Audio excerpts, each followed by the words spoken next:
Hey guys, it's us again, your favorite couple. We're back at it, and this is going to be part 2. So, action. That might be my new intro. We're not going to tell you guys how many takes this one is, but we're just going to keep rolling. So, go ahead, baby. Hi guys, welcome back to our channel. So we're going to continue the discussion that we were having from our last video, and the last video was talking about how we got into OnlyFans as a couple, and this video is going to be talking about once we were in OnlyFans, how we went from doing just regular modeling into full explicit content. I think we can talk about this stuff on YouTube. I hope so. I mean, we've seen so much already. We're going to learn. We finally have time, so yeah. We're committed to this YouTube journey. So we'll find out quickly if we can talk about this stuff or not. But yes, we're going to get into how we started doing more explicit content, how long that took, and mainly the journey that you had psychologically in overcoming a lot of the belief systems that we had about sex and shame with sex. This may be a very long conversation, so I already know that we might do another one on this topic alone. So we don't want to keep you guys too long, but let's get started with that. All right, so basically we started off, you guys know the intro on how we started doing OnlyFans. We were doing simple modeling, pictures at that time, bikinis, lingerie stuff. It wasn't even sheer, it was just regular lingerie, and if you go to our OF now and you scroll back, you'll see those pictures. It was just picture sets. Yeah. But at that time, we were, recovering, or not even recovering, starting to heal from being in the Jehovah's Witness organization. And I've been a witness being married to you for 19 years. I've witnessed the amount of just psychological struggle you've had with your body. And this is not just a you thing, this is really a religion and women thing. Religion is extremely oppressive for women, their sexuality, how they can express it. And I got to see that and experience it through our marriage. If you could start off and just say a little bit about, like, before all of this happened, back years before this, how are you feeling just as a woman in your body and just sexually, even just how were you feeling? Well, I constantly felt judged. I also felt like I was never enough. You getting emotional? Yeah. That's okay. It's all right. Give us 5, guys. Give us 5. This is the wrong time to do a video. I'm freaking getting my period. Yeah, I just remember that.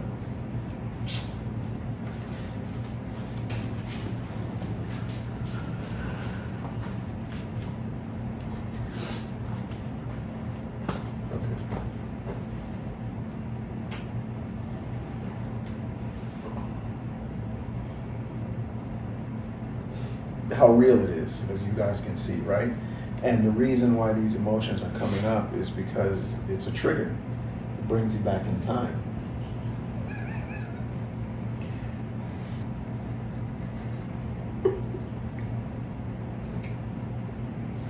All right. Clearly.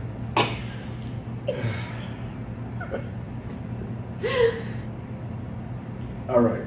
You think you can get it out? I don't like how my past makes me feel, and it's been a long time since I've thought about it. So, yeah, we want to keep you on camera, so I'll talk a little bit more so you can simmer down. It's up to you. I know, right? You're sitting on my lap. YouTube might ban us. But just to talk about how it was a very rough time, and this is years before OnlyFans.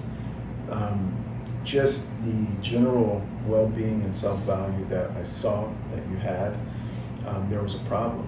And, this was problems years in the making. And a lot of that had to do with, like you said, the feeling of being judged,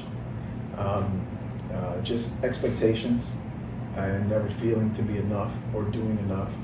It's very hard living or trying to live a life that makes you happy when you're worried about being destroyed the next day and asking yourself if you're doing everything that you can be doing. So, that constant stress. And also at this point in time, I was also pretty much on my way out. I was called, PMO, which is physically in, mentally out, right?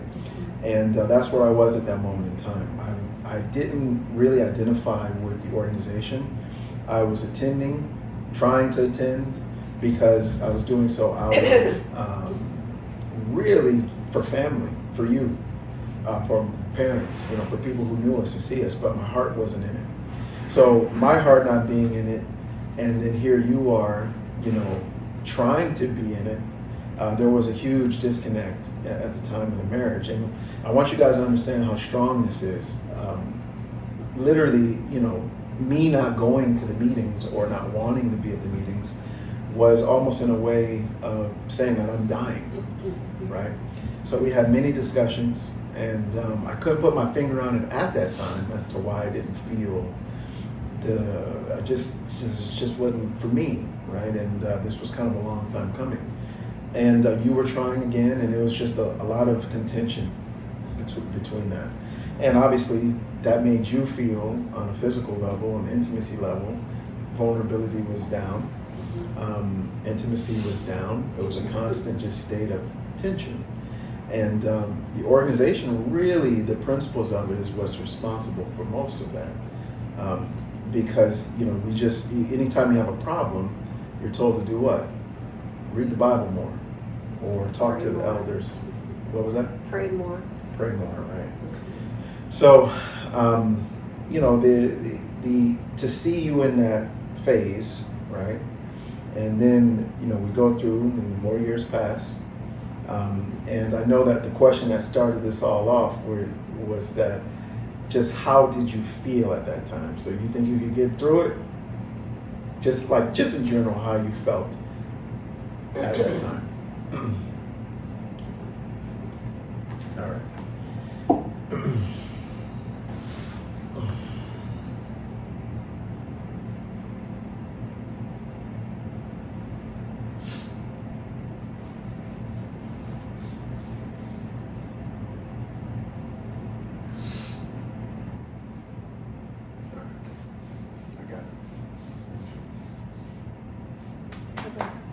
Okay, you guys got me for the rest of this one.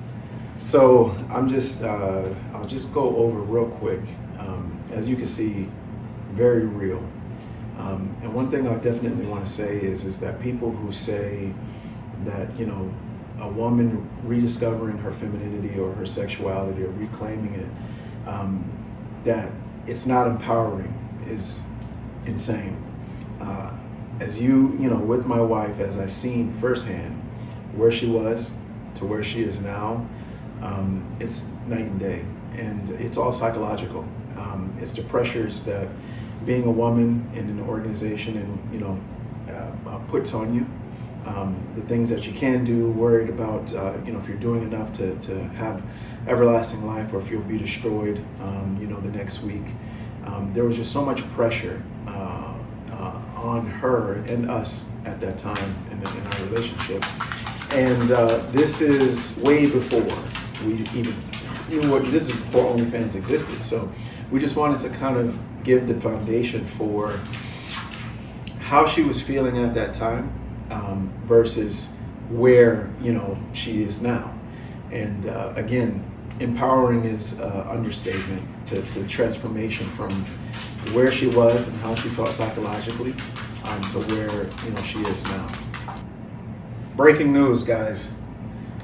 The divinity of her, also known as Jenny, says she's going to try one more time. So she's back, and we're going to gear the conversation a little bit away.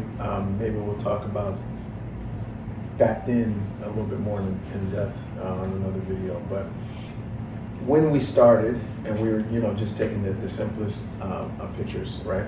And then we started to graduate towards other things, more explicit content. One of the things that we did was we sat down with each other and we had a very long conversation, and we made a commitment to each other. We said, we're going to see this through, and this had nothing to do with money. This was all about reclaiming, sexuality, and it was also about living in a way that the whole organization said that we couldn't and we shouldn't, and we wanted to explore that, because after our whole lives of finding out what's not real that we thought was real and what's a lie, we said, you know what, everything that we were taught, not true. So we started having discussions about sexuality, and we had never talked about these things before. And most people in conservative religions don't talk about sex or sexuality amongst themselves. So these conversations were new to us, let alone, discussing, what we would do as far as content was concerned. These things just was uncharted territory for us. So we sat down, we had a conversation, and we made that commitment. And I knew what it would involve. I knew how hard it would be, and we had that conversation as well. We knew that it would be extremely emotional. We're rewiring our entire belief system, and that's something that's the hardest thing that we've ever done. Right? Scale of 1 to 10, how hard was that for you? 100. It was the hardest thing. Right. All right, guys, you got me. When we were discussing making this video, we knew that Jenny, might get emotional, might not make it through. So she's upstairs recovering. She may come back down, she may not, but I wanted to continue this particular video because, we may help somebody. When we were deconstructing our beliefs, there was several YouTube pages that really helped us, and you never know. So what we went through is very real. As you can see, the emotion is there, and just put yourself in our shoes where, our entire lives we're raised to believe one truth, and all of a sudden we find out that that is no longer the case, that the world is not going to end tomorrow or the next day, and that there's life to live. So, we had a conversation, a very deep, long conversation about the adult entertainment industry and getting into it and what it would involve. And we knew exactly what it would involve. We discussed it. We knew that this was something we had to own 100% and to see through. So we sat down and we had this discussion amongst ourselves, and it was something that Jenny was very determined to go through. She wanted to reclaim her sexuality, her femininity, and I was in total support of that. And this industry, we didn't start this. At this time, we weren't making any money. So doing this was not something about just making money for us. This was more so freedom and exploration of that freedom, and being able to do something that our entire families and religion said we shouldn't do, and we wanted to explore that. And so we sat down and we talked about that and committed to it, and it was hard. It was a very hard thing to reconstruct, your entire belief system around sexuality and the shame that came with it. And when we talk about this together, she'll mention how, the shame that she had, and we would always have these discussions on where does this come from? Where is the shame originate from? And these conversations were something that we had back and forth.